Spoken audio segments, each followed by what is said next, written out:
of God's aseity. And I have 4 points. What is aseity? We're going to have to define that word. 2, what is the biblical warrant for aseity? Is this a biblical doctrine or is it just a philosophical construct? 3, how does aseity relate to God's other attributes? And then 4, if we have time, we'll look at why it matters. All right, as we define aseity, as we look at what is aseity, it's a Latin word. The aseity, comes from the Latin word from, and se is the Latin word for self. So it literally means from self. Many of you are old enough, you probably recognize Foghorn Leghorn. He would go around saying, I'll say. So he was talking about the doctrine of divine aseity. I'm sure of it.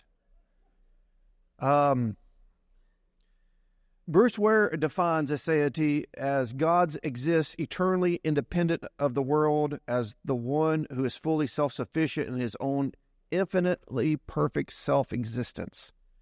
That is, God is from himself. He doesn't have another source that he is derivative from. He's underived.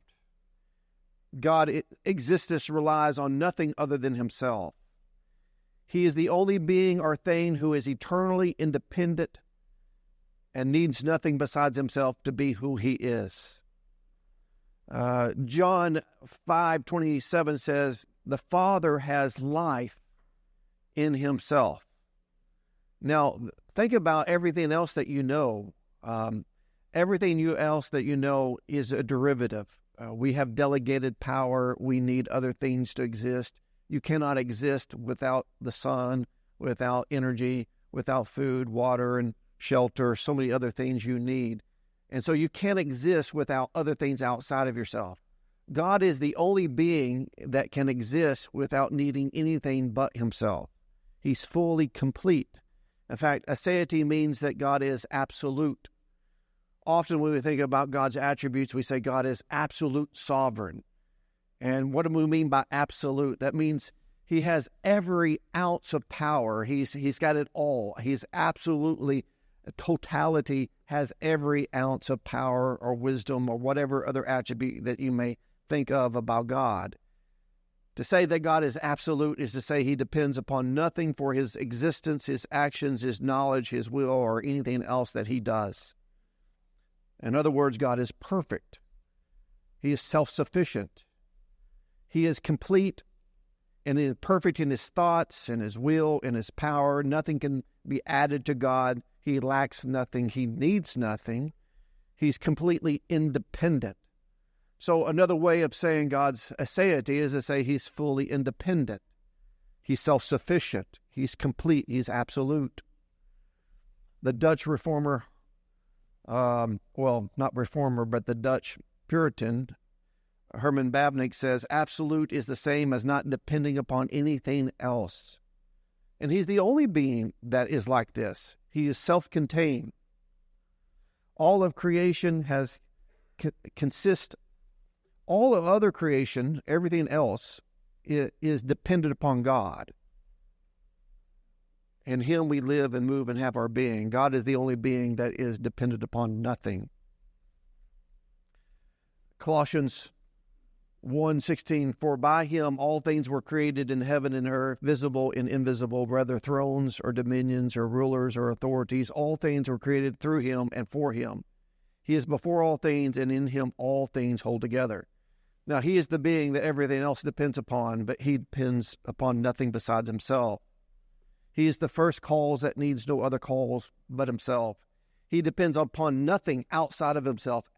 Acts 17:24, talking about God and dwelling, it says this, the God who made the world and everything in it, being Lord of heaven and earth, does not live in temples made by man, nor is he served by human hands as though he needed anything, since he himself gives to all mankind life and breath and everything. That is, we need God. God doesn't need us. Job 22:2 says, can a man be profitable to God? Surely he who is wise is profitable to himself, but he's not to God. That is, God doesn't need us. He doesn't seek our counsel. He doesn't need our wisdom. He doesn't need our gifts. He doesn't need our praise. He's fully independent and self-sufficient. Romans 11:34, who has known the mind of the Lord? Who has been his counselor? Or who has given a gift to him that he might be repaid? For from him and through him and to him are all things. You see, God is the only being like this, that is self-sufficient. If God had to depend on something outside of himself, he wouldn't be God. The thing that he depended upon would be God. So he's complete. He's the only true automobile. If you think of the word automobile, it comes from two words, self-mobile. And the thought was, horses weren't self-mobile, but now that we got a machine and has an engine attached to it, it drives itself or it motorizes itself. And so they gave the automobile the name self-mobile. But we know that automobiles need gasoline and they need a driver and they need things outside of the automobile itself to drive. But God is the only true automobile, the only true being that needs no gasoline or no food or needs anything outside of himself to be able to completely operate and do as he does. Now, as we think about what is the aseity of God, it's the self-sufficiency of God, the completeness of God, the independence of God, the absoluteness of God. All these terms are synonyms to the word aseity. But what is the biblical warrant for aseity? How do we get that? Well, there are three things that we can derive aseity from. One, we can get it from his name. In Exodus chapter 3, Moses asked God, what is your name? I need to know who's going to send me. They're going to ask me, who sent you? So what is your name? So I may know how to tell them the answer. In Exodus 3:14, this is what God said to Moses. I am who I am. And he said, say this to the people of Israel, I am has sent me to you. So what is this name? We get the name I am, we get Yahweh. But what does the word Yahweh mean? Or Jehovah, and there's another way of pronouncing the name. Yahweh, what does Yahweh mean? The name of God mean? Well, it means I am. I am what I am. He's defining who he is. He's the only being that could say, I am what I am. And it's implication that he is underived. He's underived. He's not who he is based upon what other people are. He is who he is based upon who he is. No one else is like that. All of our own identities are derivative identities. You couldn't be who you are. It's like, I'm an independent person. No, really, your much of your identity is from the world that shapes you. Your parents and many other factors come into play to identify your own self. But God is the only self-sufficient God who is, I am who I am. Now, another way of looking at the aseity of God and driving God's aseity is from God's eternality. R.C. Sproul says, because God himself had no beginning, he was always already there in the beginning. When we affirm that God is eternal, we are saying that he possesses the attribute of aseity or self-existence. This means that God eternally has existed of himself and in himself. That is, if you think of a being who's infinite and eternal, that is, he's always been there, then there's not a time that he did not exist. So the fact that it's hard to put your mind around that, a God who's always been, who always is. And the fact that he always is means that he didn't come to being. He wasn't created. He didn't evolve out of something else. He's just been who he is and who he is from all eternity. So that speaks of his aseity. 1 Timothy 6:16 says, who alone possesses immortality and dwells in the unapproachable light, whom no man has seen or can see. To him be honor and eternal dominion. Amen. Or as Revelations 1:8 tells us, I am the Alpha and the Omega, says the Lord God, who is and who was and who is to come, the Almighty. A God who has no beginning and a God who has no end. That speaks of the fact that he is self-existent. Now, as we kind of define the doctrine of aseity, and we've kind of looked at some of the reasons that the Bible teaches the doctrine of aseity, the third thing we want to look at is how does the doctrine of aseity relate to the other doctrines of God? And if you were like me, when I was in college, I wanted to have one central attribute of God. I wanted God to have, like, who is God? And if you had to reduce God down to one thing, what would it be? And I was clever when I was in college, and I said it was the sovereignty of God. Everything can be traced back to the sovereignty of God. And so I put in my mind, I had this idea that at the core, God's core, at the core of God was the sovereignty of God. And then you have the other attributes that spring out of the sovereignty of God. Like the sovereignty of God is what is the root behind all the other, the knowledge and wisdom and love and every other attribute we can think about. Well, I can see where someone who come to the doctrine of aseity say, well, no, the aseity is the root. Maybe that's the root part of God. And all the other attributes flow out of the aseity of God. I can see that might be the way you can look at it. But let me suggest to you that God doesn't have a central attribute. He is who he is. All that he is, he is. That all his attributes, we can say it this way, are inseparable to the other attributes of God. Where you find one of the attributes of God, by necessity, you will see the other attributes. They're inseparable. Now, I didn't say they're indistinguishable. We know the difference between love and wrath. And once we say love and wrath is equal or the same thing, then the terms love and wrath mean nothing to us. Once you say they mean the same thing, they're identical, then we can't understand God at all. We have no definitions that can put our minds around God. So we're not collapsing all the attributes together into one mushy, undefinable attribute. Some theologians tend to do that.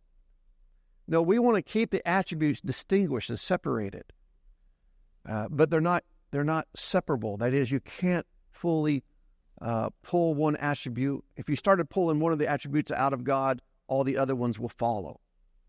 You know, you can cut your arm off and you can still be who you are, you know, but because God is a spiritual being, we'll talk about that next week, you can't take one attribute away without pulling all the other attributes of God. And it's amazing. Now, because God is infinite and he's eternal, think about this. Wherever God is, all of God is. Now, where is God? Well, he's everywhere. That means all the attributes are everywhere.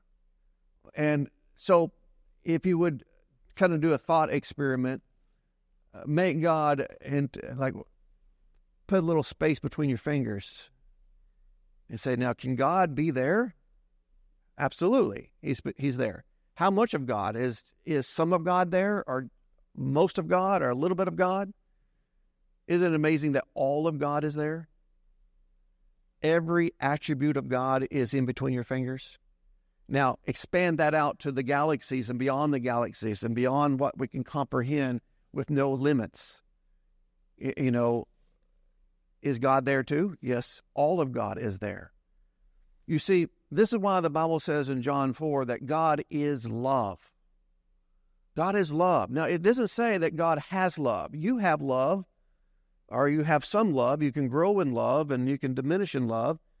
We can possess it and lose it if you would. But God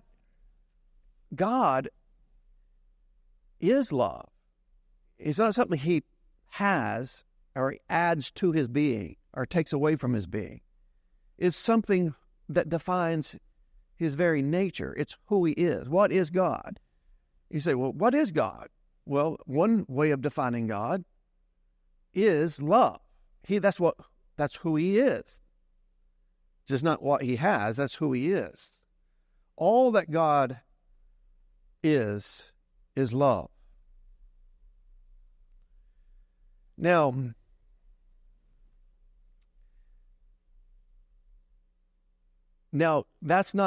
God is not simply love. He is love, but he's also the other attributes. God is eternal. It's not that God possesses eternality. That's who he is. We can say God is omniscient. That means he knows everything. That's who he is. He is these things. In fact, when we think about God being eternal, Psalm 90, verse 2 says, before the mountains were brought forth, or ever you had formed the earth or the world, from everlasting to everlasting, you are God. 1 Timothy 6:16, who alone has immortality, who dwells in the unapproachable light. Psalm 102:27, but you are the same, and your years have no end. Deuteronomy 33:27, the eternal God is your dwelling place. The eternal God is your dwelling place, and underneath are the everlasting arms. So God is love, God is eternal, God is omniscient, God is omnipotent, which means he's all-powerful. I mean, think about that for a minute. He's all, or total, or absolute. He's absolute powerful. He's all-powerful. He's omnipotent. Does that mean there could be another source of power that doesn't belong to God? No. Every ounce of power is his. It's like, well, I have power. Well, that's on loan to you from God. You live and move and have your being in him. Well, Satan has power, yes, but that's because God has delegated a little bit of power to him. And that means God is sovereign. If he's all-powerful, that we can only do the laws of nature, the laws of the universe, the laws of the demonic realm, the laws of the human race. We can only do what God permits us to do. He's still in control. He still has all power. So it's not a war between a greater power and a lesser power. God is all-powerful. Well, how does all these attributes relate to one another? And remember what I said when I was younger, I wanted the sovereignty of God to be at the core of God. I just felt like, man, that's the most important attribute. And I think we're all kind of maybe have gone through that thought ourselves here and there. We want to pick out what attribute we like the best, or we find to be the most important, the most helpful to us, and we put that at the middle of the being of God. But I paint this picture to say that we can't put a attribute in the middle, or we can't separate the attributes from one another, because all the attributes define God in the same way that they define each other. For instance, let's put love in the middle, just for a thought experiment. Let's say God is love. That's his central attribute. That's the heart of who God is. He's love. But he's also these other things on the side. He's, powerful, wise, knowing, all-knowing, infinite, eternal, holy, good, just. Well, let's say God is love, but then we could say God's love, if God is love, that defines who God is, then we could say God's love is all-powerful, right? What kind of love is it? Define this love. Well, it's an all-powerful love. Well, it's more than an all-powerful love. It's an all-wise God. It's an all-wise love. This is amazing about this love of God. It's not just this raw emotion of love or this self-sacrificing giving, however you want to define love. It's a love that has power to it. In fact, how much power? All power. In fact, it's a love that has all wisdom attached to it. It's a love that has all knowledge attached to it. It's a love that is infinite. That's amazing, infinite love. It's a love that is eternal. There's no beginning to this love. Just as God is eternal, God's love is eternal. You can't separate God from love. Does that make sense? And so everything that God is, love is. That is the love of God. It has the same attributes as God. So God's love is eternal. God's love is holy. God's love is good. God's love is just. All the other attributes, this is just a small sampling of God's attributes just for illustration's sake. All God's attributes define God's love. Now, but love defines God's goodness. You could put God's goodness in the middle, or God's justice in the middle, or God's power in the middle, or God's wisdom in the middle, or God's knowledge, or God's eternality in the middle, or any other attribute. You could pick any attribute you want, stick in the middle, and all the other attributes define that one attribute. Does that make sense? So God is who he is. He's a simple being. He can't be separated in different parts. You're a body, and your left hand's over here, your right hand's there, and you can be separated. But God is a infinite spirit. He's a being that all of his attributes are self-derived. We're talking about the aseity of God. Every attribute is self-derived within God and interdependent, if you would, or inseparable, I like that word better, from the other attributes. And so this is who our God is. Now,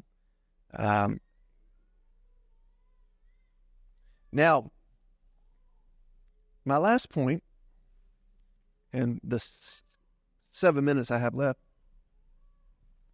again, I say this is inseparable. His attributes are inseparable, but not indistinguishable. And think about this. Because God is love, he's going to be a God of wrath. If he didn't have love, he wouldn't be wrathful. Or if he didn't have love, he wouldn't be good. If he wasn't good, he wouldn't be just. So all the attributes are interdependent, and they require the other attributes to function. So God is who he is, all that he is, and he's been all that he is from all eternity, and he hasn't needed to collect anything new outside of himself. He hasn't developed, he hasn't grown, he doesn't need us, he doesn't need anything other than who he has always been from all eternity. That's really the aseity of God. Now, what does it matter? Well, what's some quick applications for us to take home with us? One, we need to realize that God is God and we're nothing close to God. We're so far down from being God. You know, a lot of times reality hits that we're not God. Well, you got to realize that God needs nothing and will never need anything. He has everything in himself. He's complete. He's happy. He's satisfied. You, however, and me, we're dependent. We are dependent. God is independent. That makes us very much dependent upon God. Now, this also should cause us to go, if God is the one who has everything, if he's the source of all goodness, the source of all love, the source of all power, of all justice, everything else is derivative justice or derivative goodness, derivative holiness. Everything else is a outflow of who God is. Then it should cause us to seek God for everything. You know, we know to seek God for our daily provisions, but we should seek God for every aspect of our life. If you want to be holy, seek God, for he has holiness. If you want goodness, seek God. Everything that you and I need comes from God. In him we live and move and have our being. So we need to have a great, not just respect and worship who God is for being God. Some people say the aseity of God is the godness of God. But I think it should cause us to humbly seek him and look for our provisions from him. This means that God is sovereign over everything. When he delegates a measure of power to the laws of nature and the human race and freedom of the will and things of that, it's not that he's given it away. or he ceased to control it. He doesn't cease to be God just because he's delegating some of power and some of things to his creation. He still is in control over all things. And so that should cause us to have a high regard to who God is, a complete submission to him, a great humility as we consider who he is in light of who we are. I have 5 minutes left. In fact, I'll see if there's any questions. If not, we can go to prayer a little early.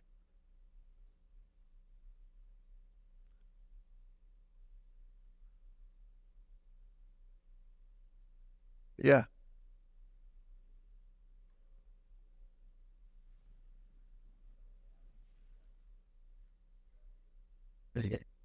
Like a fall.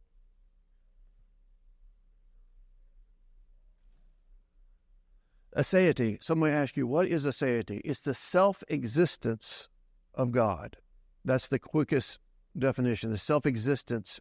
But it also implies complete independence, complete absoluteness, the perfection of God. He's self-contained. He derives himself from himself. And because there's no beginning, he didn't pop into existence. He's just always been who he is. And he's completely independent from anything outside of himself. So it's really an amazing concept to think about. This is who our God is.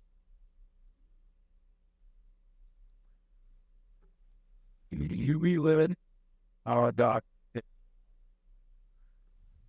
The lives. Do we limit the power of God in our lives? Yes and no. I mean, we can't limit God's power. We're not strong enough to hinder him. So that in that sense, no. But from the enjoyment and the peace that we experience, yes. From that perspective, God's going to do what he's going to do. But we I'll often think if we understood who God was and his promises to us, we would be able to rest quite a bit easier than we do. All right. Yes. You have a foreign concept of God that he came the way that he was, that being and become God. And he had explained now that. Yeah, you can only, by definition, you can only have one self-sufficient, self-derived being who's all-powerful. If you had two all-powerful beings, they contradict one another. It's an impossibility for you to have all power and for God to have all power. Like, something's got to give there. So there can be only one God, by definition. And yeah, and it also rules out all the Hinduism, all the Eastern mysticism and the Middle Eastern religions that have a dual power system. You have God who's a greater power, and then you have the Satan who's a lesser power. And these powers are at war with one another. No, if you understand who God is, then you see that God's Satan. That Satan can only do what God allows him to do, that God has everything. All right, let's take some time for prayer.